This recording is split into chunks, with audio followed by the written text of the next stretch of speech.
Halo sahabat SDG, saya Kemacaro dari AR221 SPLS Biar Jakarta. Dan pada kesempatan kali ini saya akan membahas tentang energi terbarukan atau EBT di Indonesia. Energi terbarukan adalah energi yang dikumpulkan dari sumber daya terbarukan yang secara alami terisi ulang dalam skala waktu makhluk hidup di bumi, termasuk sumber netral karbon seperti sinar matahari, angin, hujan, pasang gelombang air laut, dan panas bumi. Istilah ini seringkali juga mencakup biomas yang status netral karbonnya masih sering diperdebatkan. Dari sudut pandang energi sebagai pilar utama pembangunan, energi terbarukan memainkan peranan penting sebagai simulator sistem ekonomi hijau, berkelanjutan, dan rendah karbon. Pembangunan berkelanjutan ini telah menjadi tren pembangunan global sebagai solusi dalam menyikapi naiknya populasi masyarakat dunia, termasuk kebutuhan dan kegiatan manusia yang cenderung menyebabkan kerusakan pada lingkungan sekitar. Energi terbarukan menyediakan energi di 4 bidang penting dalam kehidupan manusia. Yang pertama adalah pembangkit listrik, pemanas atau pendingin udara dan air, transportasi, serta layanan energi pedesaan atau off-grid electricity installation. Berdasarkan laporan RN 21 2017, energi terbarukan menyumbang 19,3% untuk konsumsi energi global manusia dan 24,5% untuk pembangkit listrik mereka masing-masing secara respektif pada tahun 2015 dan 2016. Konsumsi energi ini dibagi menjadi 8,9% yang berasal dari biomas tradisional, sebesar 4,2% energi panas seperti biomasa modern, panas bumi, dan panas matahari, 3,9% dari pembangkit listrik tenaga air, dan sisanya 2,2% adalah listrik dari angin, matahari, panas bumi, dan bentuk lain dari biomas. Investasi di seluruh dunia dalam teknologi terbarukan berjumlah total lebih dari 286 miliar US dollar pada tahun 2015, dan pada tahun 2017 investasi di seluruh dunia dalam energi terbarukan berjumlah US dollar 279,8 miliar, dengan China menyumbang sebesar 126,6 miliar US dollar atau 45% dari investasi global. Sedangkan Amerika Serikat sendiri menyumbang sebesar 40,5 miliar US dollar dan Eropa sebesar 40,9 miliar US dollar. Secara global ada sekitar 10,5 juta pekerjaan yang terkait dengan industri energi terbarukan. Sistem energi terbarukan dengan cepat menjadi lebih efisien dan lebih murah, dan pangsa konsumsi energi totalnya meningkat. Pada 2019 sendiri, lebih dari 2/3 dari kapasitas listrik yang baru dipasang di seluruh dunia dapat diperbarui. Pertumbuhan konsumsi batu bara dan minyak bumi bisa diperkirakan akan berakhir dalam beberapa tahun mendatang karena peningkatan penyerapan energi terbarukan dan gas alam yang meningkat. Di tingkat nasional sendiri, setidaknya 30 negara dunia sudah memiliki energi terbarukan, menyumbang lebih dari 20% pasokan energi tersebut. Pasar energi terbarukan nasional diproyeksikan akan terus tumbuh kuat dalam dekade mendatang, dan seterusnya. Indonesia sendiri terkenal akan sumber daya alamnya, tak terkecuali dengan kayanya minyak dan gas bumi yang dimiliki oleh Indonesia. Namun, di sisi lain beberapa tahun terakhir, cadangan migas di Indonesia sendiri mengalami fluktuasi. Cadangan migas yang dimiliki Indonesia dalam setahun terakhir saja hanya berkisar pada angka 2,5 miliar barrel per tahun. Sangat jauh di bawah kapasitas migas Malaysia dan Vietnam. Cadangan tersebut hanya cukup untuk 8,7 tahun. Indonesia sendiri diperkirakan akan mengalami ancaman defisit energi. Bahkan coal mining Indonesia juga melakukan kegiatan ekspor batubara habis-habisan.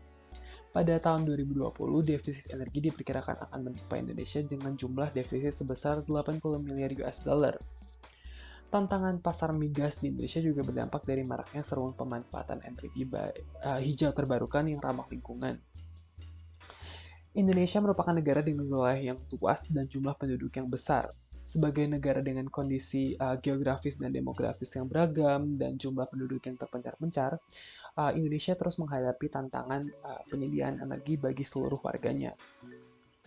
Pada tahun 2016 saja, masih terdapat 7 juta rumah tangga atau sekitar 28 juta penduduk Indonesia yang belum memiliki akses listrik. Derajat ketimpangan sosial dalam pasokan listrik di Jawa dan di luar Pulau Jawa sangatlah tinggi. Tingkat elektrifikasi DKI Jakarta saja sudah mendekati 100%, sedangkan provinsi di luar Pulau Jawa, terutama Indonesia bagian timur, seperti Nusa Tenggara Timur dan Papua, masih di bawah 17% atau masih sangat rendah. Dalam artian ini, pasokan energi di Indonesia tidak merata. Di saat yang sama, Indonesia mempunyai potensi energi terbarukan yang masif. Potensi ini dapat dipergunakan untuk menciptakan akses energi yang merata ke seluruh Indonesia.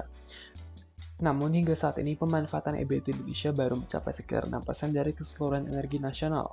Indonesia sendiri memiliki resolusi target penggunaan EBT di keseluruhan energi nasional sebesar 23% di tahun 2025 dan 31% pada 2050. Target ini mencakup 45,2 gigawatt pemanfaatan EBT sebagai pembangkit listrik di tahun 2025 dan potensi Indonesia dalam energi terbarukan sebagai penyedia listrik mencapai 443 gigawatt yang mencakup panas bumi, air, mikrohidro, bioenergi surya, serta gelombang laut.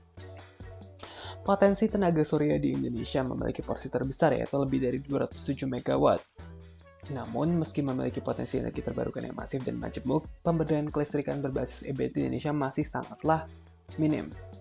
Bahkan jika dibandingkan negara-negara G20 lainnya yang sedang melakukan transisi menuju ekonomi rendah karbon, sebagai upaya untuk mencapai resolusi atau target Paris Agreement, Indonesia masih sangat tertinggal jauh.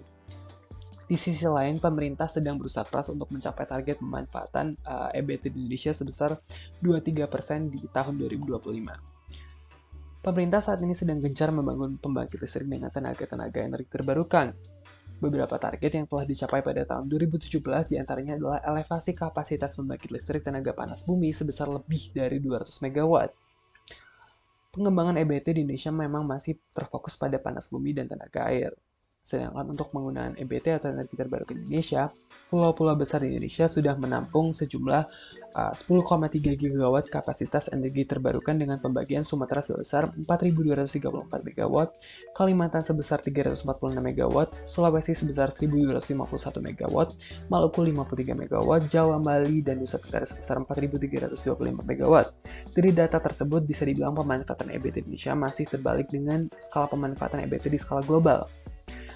Tantangan pemanfaatan EBT di Indonesia adalah dikarenakan birokrasi saat penyusunan kebijakan masih berbelit-belit, serta buying power masyarakat yang cenderung masih rendah karena biaya EBT masih relatif dianggap mahal bagi masyarakat Indonesia, yang menyebabkan market EBT di Indonesia atau energi terbarukan Indonesia masih sangat segmented, yang juga dampak dari awareness masyarakat terhadap EBT masih belum tinggi atau signifikan.